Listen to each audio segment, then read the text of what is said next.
Hey guys, it is your favorite expat and well-being coach, your girl Nicole.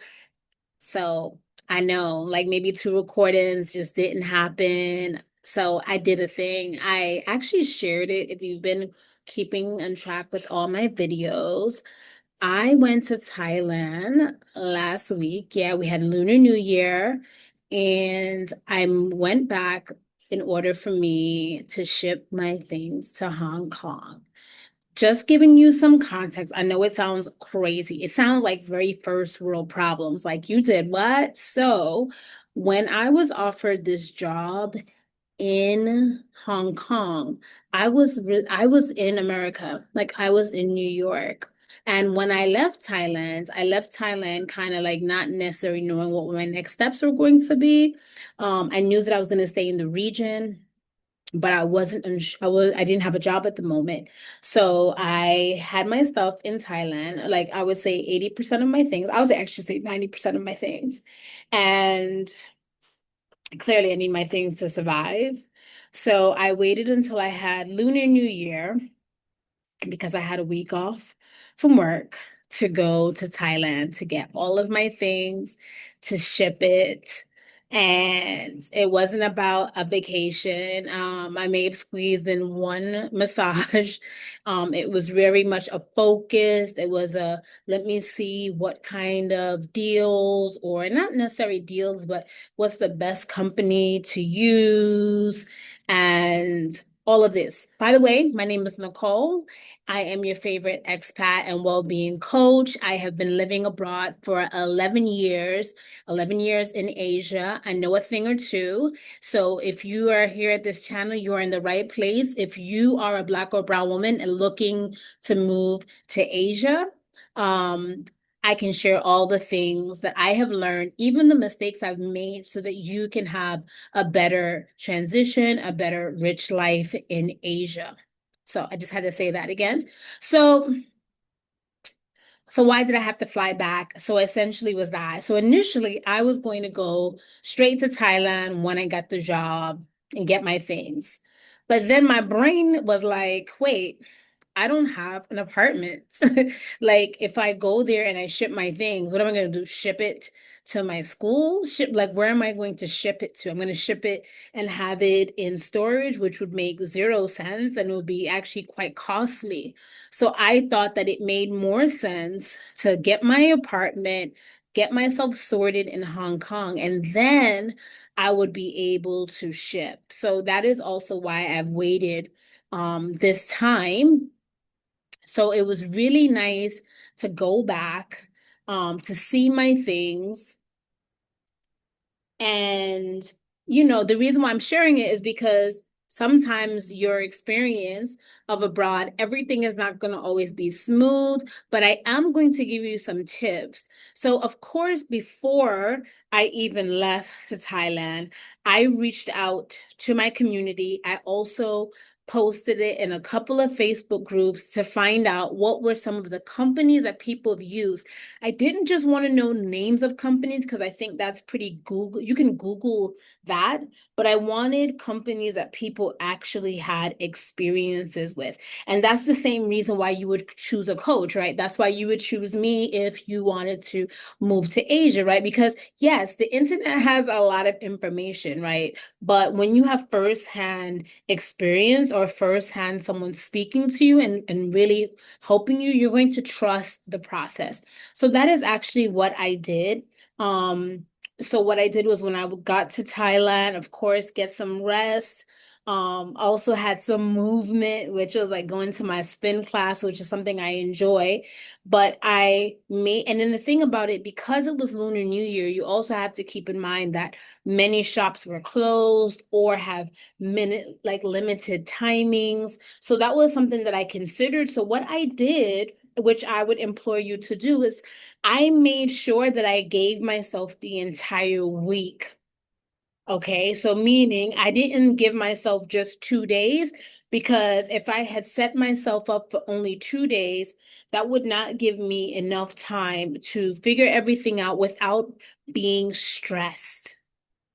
So that's like one thing. Like I want you to feel liberated. I want you to feel grounded, but you want to make sure you allow yourself time because sometimes when you don't give yourself time to do something, it creates a lot of aggravation, and then you're like mad at everyone, and then you might make decisions that are not in full alignment with what you want. So when I said that I was going there, I made that my number one focus, my number one priority. Yes, I shared it with my friends that I was coming, but I made everyone know from the beginning that my priority is shipping so that therefore I wasn't in a situation where I was trying to hang out or do the most and not take care of the most important thing, which was setting up my things. So that's one thing. I have like, I took some notes. Um, Now, of course, you're probably on here like, oh, I wonder how much shipping costs. And let me tell you, first of all, this is why you want to have money set aside. This is why I can't express the importance of money. I can't express the money or just having credit. I can't express the importance of having good community because I feel like they all interplay like with everything.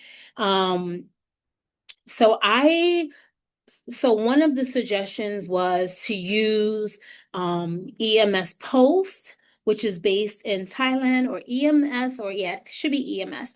I went to them, but they only gave me, for whatever reason, they said a six box maximum. And to be honest, I didn't explore more to why that was, but and they told me that I need to bring my stuff and pack it there again. Now, at that time when I went to EMS, I already noticed that I already had 8+ boxes, and there was no way that I was going to bring it to this place and take out the boxes and then repack it. So I think if I only had 2 boxes, then yes, I would have probably gone with EMS. It's quite affordable. I find that the timing of when it would arrive to Hong Kong, of course, you have to think about that as well. Hong Kong to Bangkok is a 3 hour flight, 2 hours coming back. The time difference. So it's very quick. It's not the same thing as like shipping from, let's say, Hong Kong to, let's say, New York.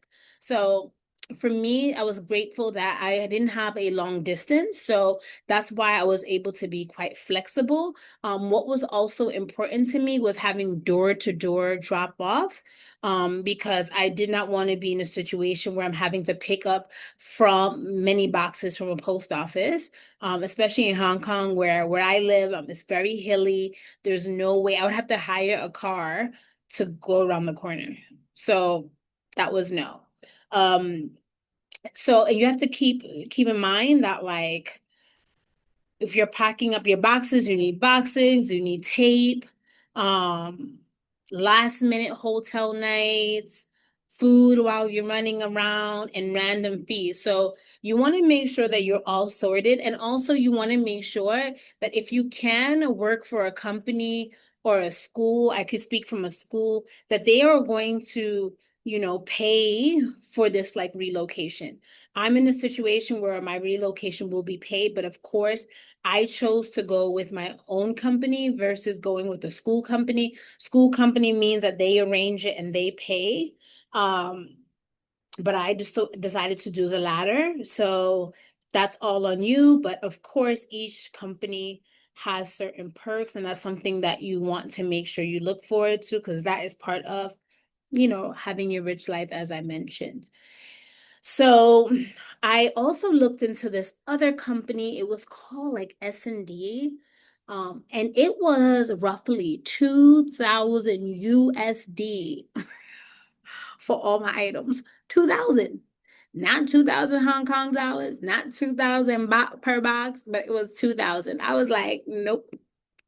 I could understand if I was shipping furniture or like my stuff was primarily clothes and books, a couple of knickknacks. Like there were like 2 things maybe to hang on a wall, but I just didn't see that it was worth it. But I was very happy that I asked. So the range went from something like 2,000 baht to paying close to 2000 USD to have my things shipped. There's DHL, of course, in Thailand and is, I mean, international. That was also quite up there in price. As I said, it really depends, like your lifestyle, budget, and then thinking about what are the things that you are sending. I do think that if I was sending furniture, then maybe my approach would be different. But because it was mostly clothes and books, crystals and things of that nature, I just didn't feel I wanted to find something that was mid. So, and as I said, I think was the key was one, I created a budget of how much I wanted to spend before I even got to Thailand. And I based that budget from like my Google research. I based it on what I know about shipping because I have shipped my things before from mainland China to the US. So I have that as like my barometer. So I was like, let me have an idea. I think that before you're going to spend any money, even if you have a surplus of money, I just think that it's really good when you have an idea of what your threshold is. So therefore you could kind of gauge as you are planning what you want to do. So that was something that I did and I fell right in my budget.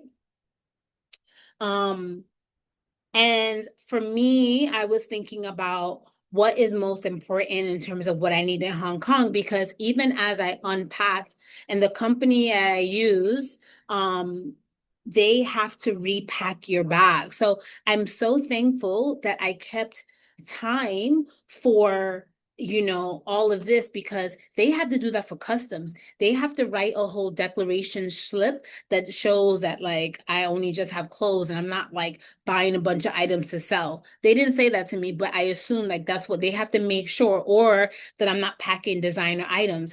I had a Dior little makeup case and he was like, no, that's designer. I'm going to have to charge. So I had to take that out and put it in my luggage. So if you are going my route, it's not only the things you're putting in, but like I know certain companies, if not all, if your stuff is like name brand and that sort of a thing, they have to declare it. So I basically took all those things and made sure I put in my luggage. And of course, this goes without saying, they have to also make sure that you're not packing any batteries. Now, we might only think about batteries that's in our phones and that sort of a thing, but just like anything, whether you have like a remote, a camera. So these type of things I had to take back with me in my luggage because either A, I couldn't take the battery out, or because I just didn't think that it was worth the hassle. In addition to oils, they took my essential oils, but initially they were saying that like perfumes and stuff of that nature I have to take. So I kind of learned even just from a shipping standpoint. And of course, this only pertains to certain countries. Every country has a certain rule, every country has certain taxes. So this, I only am speaking from shipping from Thailand to Hong Kong.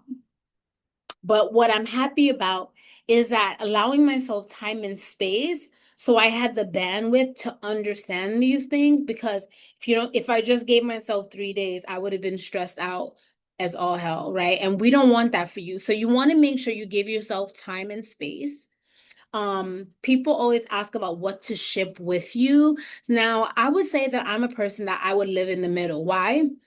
One of my friends bought me this most amazing like New York City plaque, right? Now someone probably would have been like annoyed to have that because they're like, "Oh, what am I doing with this?" But it's such a thing to hone into like being from New York and just like I love it. So it's packed in the box to come here to Hong Kong.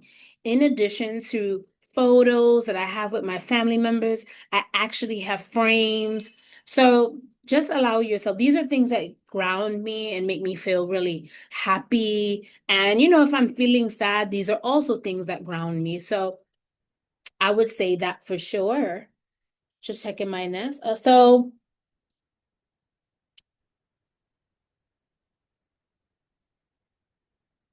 to be honest, like I would say so if I was just to recap, because I feel like I may have mumbled.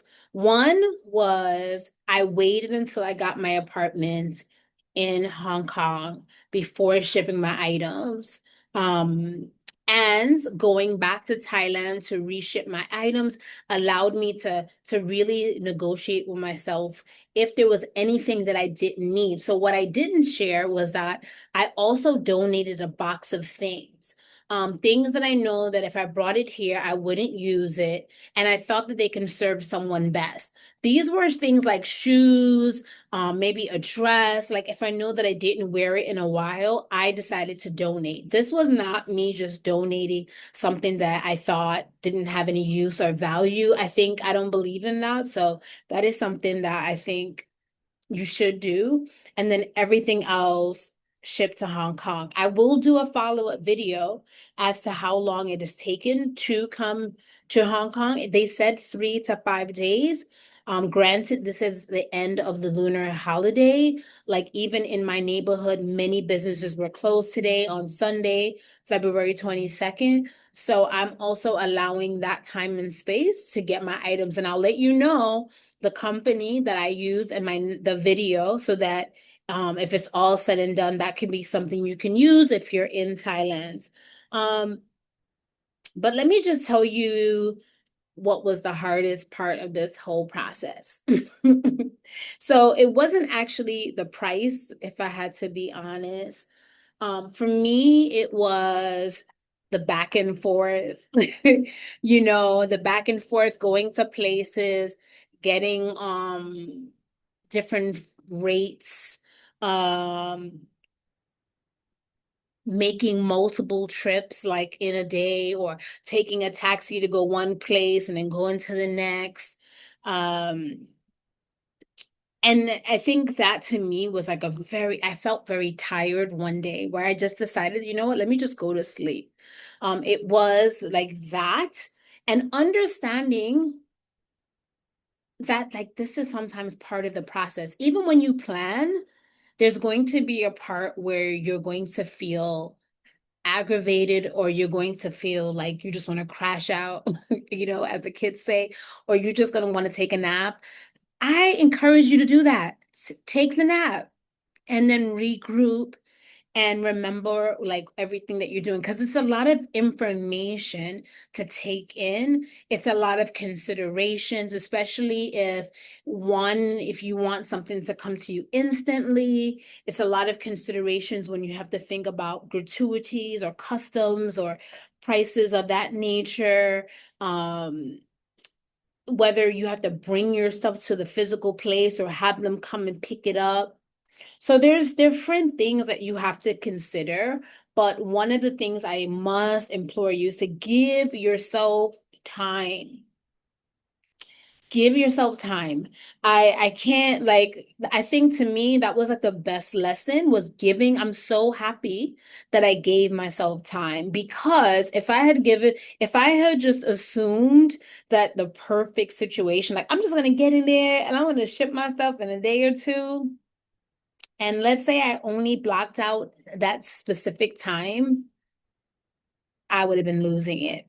So I would just say the logistical part of moving abroad, you want to give yourself time and space, so that way you don't crash out. Of course, I know that some people might just say, I'll just pay. I say also do that, but there's still probably going to be some part of that process. So just be okay with that. Um, and you should always have some type of modalities or things that you do to keep calm. Like for me, the timing of Jill Scott's album coming out during this time, I mean, I listened to it a lot, in addition to like my meditation playlist.